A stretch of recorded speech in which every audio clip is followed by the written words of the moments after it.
اللہ الرحمن الرحیم۔ شروع کرتا ہوں اللہ تعالیٰ کے نام کے ساتھ جو بڑا مہربان نہایت رحم کرنے والا ہے۔ طلحہ بن عبید اللہ رضی اللہ عنہ کہتے ہیں کہ اہل نجد کا ایک شخص رسول اللہ صلی اللہ علیہ وآلہ وسلم کے پاس آیا جس کے بال پر گندہ تھے۔ اس کی آواز کی گنگناہٹ تو سنی جاتی تھی لیکن بات سمجھ میں نہیں آتی تھی کہ وہ کیا کہہ رہا ہے۔ یہاں تک کہ وہ قریب آیا تب معلوم ہوا کہ وہ اسلام کے متعلق پوچھ رہا ہے۔ تو رسول اللہ صلی اللہ علیہ وآلہ وسلم نے فرمایا، اسلام دن رات میں 5 وقت کی نماز پڑھنی ہے۔ اس نے پوچھا، ان کے علاوہ اور کوئی نماز مجھ پر واجب ہے؟ آپ صلی اللہ علیہ وآلہ وسلم نے فرمایا، نہیں، الا یہ کہ تم نفل پڑھو۔ رسول اللہ صلی اللہ علیہ وآلہ وسلم نے اس سے ماہ رمضان کے روزے کا ذکر کیا۔ اس نے پوچھا، اس کے سوا کوئی اور بھی روزے مجھ پر فرض ہے؟ آپ صلی اللہ علیہ وآلہ وسلم نے فرمایا، نہیں، الا یہ کہ تم نفلی روزے رکھو۔ آپ صلی اللہ علیہ وآلہ وسلم نے اس سے زکوٰۃ کا ذکر کیا۔ اس نے پوچھا، اس کے علاوہ کوئی اور بھی صدقہ مجھ پر واجب ہے؟ آپ صلی اللہ علیہ وآلہ وسلم نے فرمایا، نہیں، الا یہ کہ تم نفلی صدقہ کرو۔ پھر وہ شخص پیٹھ پھیر کر یہ کہتے ہوئے چلا، قسم اللہ کی، میں نہ اس سے زیادہ کروں گا اور نہ کم۔ آپ صلی اللہ علیہ وآلہ وسلم نے فرمایا، بامراد رہا اگر اس نے سچ کہا۔ ابن شہاب زہری کہتے ہیں کہ عمر بن عبدالعزیز ممبر پر بیٹھے ہوئے تھے۔ آپ نے عصر میں کچھ تاخیر کر دی۔ اس پر عروہ بن زبیر نے آپ سے کہا، کیا آپ کو معلوم نہیں کہ جبرائیل علیہ السلام نے محمد صلی اللہ علیہ وآلہ وسلم کو نماز کا وقت بتا دیا ہے؟ تو عمر بن عبدالعزیز نے کہا، جو تم کہہ رہے ہو اسے سوچ لو۔ عروہ نے کہا، میں نے بشیر بن ابی مسعود کو کہتے سنا، وہ کہتے تھے کہ میں نے ابو مسعود انصاری رضی اللہ عنہ کو کہتے سنا، وہ کہتے تھے کہ میں نے رسول اللہ صلی اللہ علیہ وآلہ وسلم کو فرماتے سنا کہ جبرائیل علیہ السلام اترے، انہوں نے مجھے اوقات نماز کی خبر دی، چنانچہ میں نے ان کے ساتھ نماز پڑھی، پھر ان کے ساتھ نماز پڑھی، پھر ان کے ساتھ نماز پڑھی، پھر ان کے ساتھ نماز پڑھی، پھر ان کے ساتھ نماز پڑھی۔ آپ اپنی انگلیوں پر 5 وقت کی نماز کو شمار کرتے جا رہے تھے۔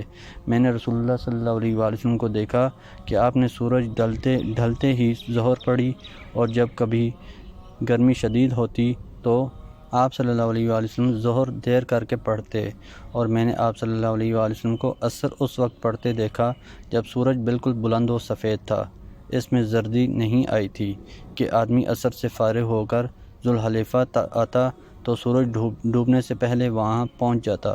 آپ صلی اللہ علیہ وآلہ وسلم مغرب سورج ڈوبتے ہی پڑھتے اور عشاء اس وقت پڑھتے جب آسمان کے کناروں میں سیاہی آ جاتی، اور کبھی آپ صلی اللہ علیہ وآلہ وسلم عشاء میں دیر کرتے تاکہ لوگ اکٹھے ہو جائیں۔ آپ صلی اللہ علیہ وآلہ وسلم نے ایک مرتبہ فجر غلس یعنی اندھیرے میں پڑھی، اور دوسری مرتبہ آپ نے اس میں اسفار کیا یعنی خوب اجالے میں پڑھی، مگر اس کے بعد آپ صلی اللہ علیہ وآلہ وسلم فجر ہمیشہ غلس میں پڑھتے رہے یہاں تک کہ آپ کی وفات ہو گئی، اور آپ صلی اللہ علیہ وآلہ وسلم نے پھر کبھی اسفار میں نماز ادا نہیں کی۔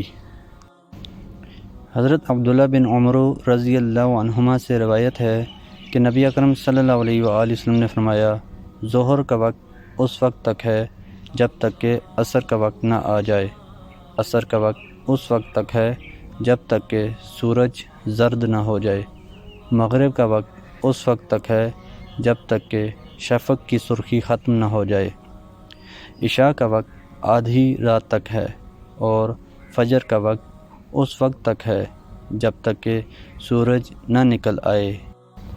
ابو منہال کہتے ہیں کہ میں نے ایاس بن عبداللہ مزنی رضی اللہ عنہ سے سنا، انہوں نے کچھ لوگوں کو پانی بیچتے ہوئے دیکھا تو کہا، پانی نہ بیچو، اس لیے کہ میں نے رسول اللہ صلی اللہ علیہ وآلہ وسلم سے سنا ہے کہ آپ صلی اللہ علیہ وآلہ وسلم نے پانی بیچنے سے منع کیا ہے۔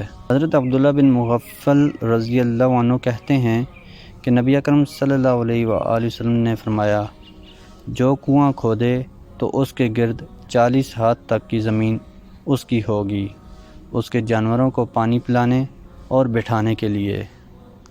محترم دوستو، اللہ تعالیٰ سے دعا ہے اللہ تعالیٰ ہمیں ان حدیث پر عمل کرنے کی توفیق عطا فرمائیں، اللہ تعالیٰ ہمیں دونوں جہانوں میں کامیابیاں عطا فرمائیں، آمین یا رب العالمین۔ ویڈیو کو ثواب کی نیت سے زیادہ شیئر کریں۔ جزاکم اللہ خیرا کثیرا، والسلام علیکم ورحمۃ اللہ وبرکاتہ۔